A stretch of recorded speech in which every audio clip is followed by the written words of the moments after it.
पूर्ण रहता है। आत्मा का क्या स्वरूप है? आत्मा जानता है वो कहां से आया है, उसको क्या करना है और कहां जाना है, और उसके जन्म लेने का उद्देश्य क्या है। अर्थात आत्मा ज्ञान से परिपूर्ण होता है। और दूसरा लक्षण है आत्मा चेतना से युक्त होता है। और हमारे शरीर में एक ही लक्षण दिखाई देता है, वो है चेतना।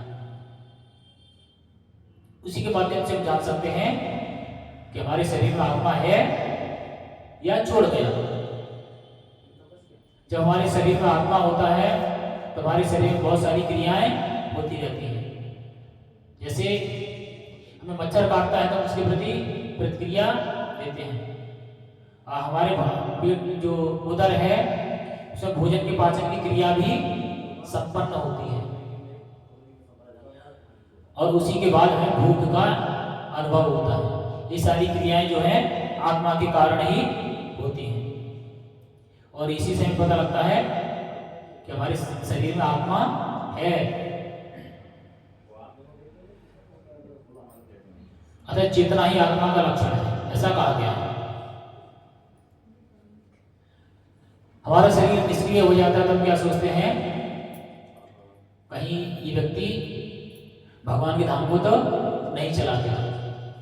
एकदम से क्या होता है, बेहोश हो जाते हैं। तो उसको होश में लाने के लिए, तब चेतना में लाने का प्रयास किया जाता है। क्या करते हैं, उसका सांस रोकते हैं या जल का छींटा देते हैं, जिससे व्यक्ति पुनः चेतना में आ जाता है। आगे कह रहे हैं, यदि कोई हृदयस्थ आत्मा को नहीं खोज पाता है तब भी वह आत्मा की उपस्थिति को चेतना की उपस्थिति से जाना जा सकता है। अर्थात आत्मा की उपस्थिति का क्या लक्षण है कि हमारे शरीर में चेतना होती है। आत्मा का निवास स्थान कहाँ है? हमारे हृदय में ही आत्मा निवास करता है। आपने देखा होगा, हमारा दिमाग भी रेस्ट लेता है और शरीर भी रेस्ट लेता है। हमारा हृदय लगातार कार्य करता रहता है। अर्थात ऊर्जा का स्रोत कहाँ है? हृदय के अंदर।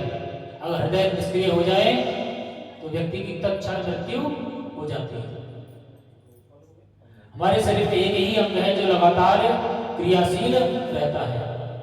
बाद बाकी सारे शरीर के अंग जो है वो शिथिल हो जाते हैं, सभी आराम करते हैं।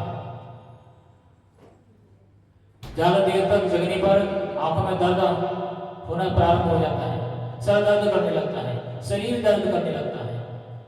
कोई कुछ बोलता है तो उसकी बात सुनने का मन भी नहीं कहता, अरे जाओ हमें थकान हो गई, हम आराम करेंगे। ऐसा होता है।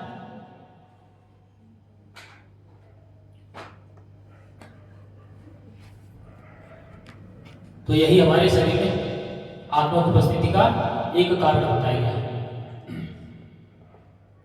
आगे कह रहे हैं प्रपाद, कभी कभी हम बादलों या अन्य कारणों से आकाश में सूर्य को नहीं देख पाते हैं। क्या होता है, कभी कभी बादल आकाश में होते हैं तो सूर्य का दर्शन हमें नहीं होता है।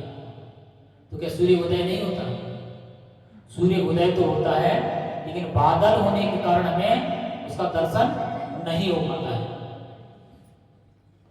और जैसे ही बादल छटते हैं वैसे सूर्य का दर्शन होता है। अगर मान लीजिए सुबह हमें सूर्य का दर्शन नहीं हुआ, क्यों? क्योंकि बादल थे। 2 घंटे बाद, 3 घंटे बाद, यानी दोपहर यानी आधा दिन जब हो जाता है तो हमें सूर्य जहां होना चाहिए बादल हटने पर वहीं दिखाई देता है। सुबह होता है, सूर्य किधर दर्शन देता है? इस कोने में। अगर दोपहर हो जाएगा, दोपहर में अगर बादल छटेंगे तो सूर्य दर्शन कहां देंगे? इस कोने में। अर्थात सूर्य बराबर उपस्थित थे और अपना कार्य भी कर रहे थे। बादल होने के कारण सूर्य को नहीं देख सकते। ठीक वैसे ही हमें विश्वास होता है कि बादल के कारण सूर्य हमें नहीं दिखाई दिया है, सूर्य तो उपस्थित है, क्योंकि दिन का समय है।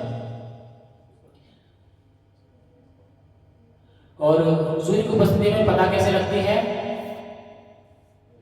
प्रातःकाल होता है, जैसे ही प्रकाश फैलता है हम जान जाते हैं कि सूर्य निकल गए।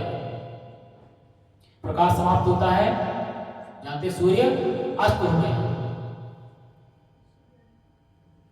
उसी प्रकार शरीर में चाहे पुरुष के शरीर हो या पशुओं के शरीर हो, कुछ कुछ चेतना अवश्य रहती है। अतः आत्मा की उपस्थिति का यही लक्षण है। किंतु जीव की चेतना परमेश्वर की चेतना से भिन्न है, क्योंकि परम चेतना तो सर्वज्ञ है, भूत भविष्य वर्तमान के ज्ञान से पूर्ण है, और व्यष्टि जीव की चेतना भी स्मरणशील है। अर्थात जो हमारे शरीर की जो चेतना है वो केवल इसी शरीर का ज्ञान रखती है, और इस शरीर को छोड़ने के बाद में हमें इस शरीर के बारे में ज्ञान नहीं होता है। लेकिन भगवान